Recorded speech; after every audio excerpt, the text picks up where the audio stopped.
মানবতা বিরোধী অপরাধে আন্তর্জাতিক অপরাধ ট্রাইব্যুনালে সর্বোচ্চ সাজা মৃত্যুদণ্ডের পর আজ আবারও সাজার মুখোমুখি হতে যাচ্ছেন সাবেক ক্ষমতাচ্যুত প্রধানমন্ত্রী শেখ হাসিনা। আর শুধু তিনিই নয়, তার ছেলে সজীব ওয়াজেদ জয় এবং মেয়ে পুতুল সহ বেশ কয়েকজন আসামি কিন্তু আজ সাজার মুখোমুখি হতে যাচ্ছেন। যদি আপনাদের জানিয়ে রাখতে চাই, রাজুকের যে পলট দুর্নীতির মামলা, সেই পলট দুর্নীতির মামলার কিন্তু আজ রায় ঘোষণা হওয়ার তারিখ।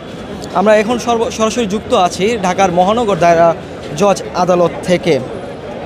দর্শক, যদি একটু জানিয়ে রাখতে চাই, রাজধানীর উন্নয়ন কর্তৃপক্ষ রাজুকের পলট দুর্নীতির অভিযোগে দুর্নীতি দমন কমিশনের করা পৃথক 6 মামলার মধ্যে পৃথক 3 মামলায় এই 3 জন আসামি সহ অন্যান্য আসামিদের বিরুদ্ধে আজ রায় ঘোষণা করবে আদালত।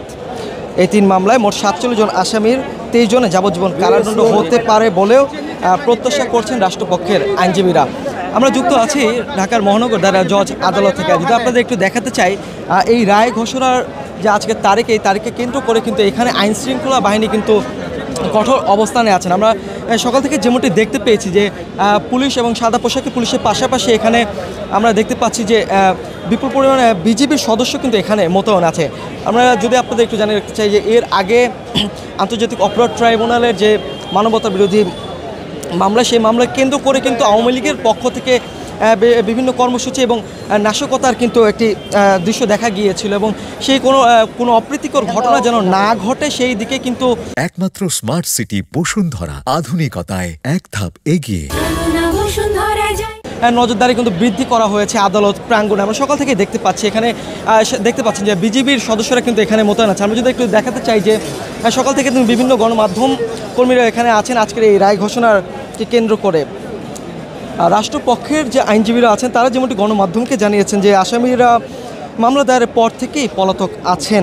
তাদের সর্বোচ্চ যে শাস্তি, সেজন্য যাবজ্জীবন শাস্তি কিন্তু তারা আসলে প্রত্যাশা করছেন এবং রাষ্ট্রপক্ষের আইনজীবীদের ভাষ্যমতে আসামিরা সাজা থেকে বাঁচতেই এই আইনকে এড়িয়ে গেছেন। বিধান অনুযায়ী সর্বোচ্চ সাজাই তাদের প্রাপ্য। দর্শক, একটু জানিয়ে রাখতে চাই যে পলট দুর্নীতি মামলাগুলোতে একমাত্র আত্মসমর্পণকারী আসামি কিন্তু রাজুকের সাবেক সদস্য খুরশিদ আলম। তিনি ছাড়া বাকি কেউই এই মামলায় এখন অবধি কিন্তু হাজির হননি। ক্ষমতার অপব্যবহার করে পূর্বাচল নতুন শহরের পলট বরাদ্দের অভিযোগে সাবেক প্রধানমন্ত্রী শেখ হাসিনা, তার পরিবারের 7 সদস্য ও সংশ্লিষ্ট বিভিন্ন পর্যায়ের সরকারি কর্মকর্তাদের বিরুদ্ধে চলতি বছরের জানুয়ারি 14 তারিখ পৃথক 6টি মামলা করেন দুদক এবং তারপর এই মামলাগুলোতে 3টি আজ ঢাকার বিশেষ জজ আদালত 5-এর বিচারক আব্দুল মামুন কিন্তু এই রায় ঘোষণা করবেন এবং এখনও অবধি যতটুকু রাষ্ট্রপক্ষের আইনজীবীদের সাথে আমরা কথা বলে যতটুকু জানতে পেরেছি, তারা কিন্তু আসলে এখানে সর্বোচ্চ শাস্তি আসলে যাবজ্জীবন কারাদণ্ড কিন্তু প্রত্যাশা করছেন। এই ছিল এখন অবধি সর্বশেষ। পরবর্তীতে আপডেট নিয়ে আবারও যুক্ত হব কালের কণ্ঠে। যুক্ত ছিলাম আমি রিফাত হোসেন।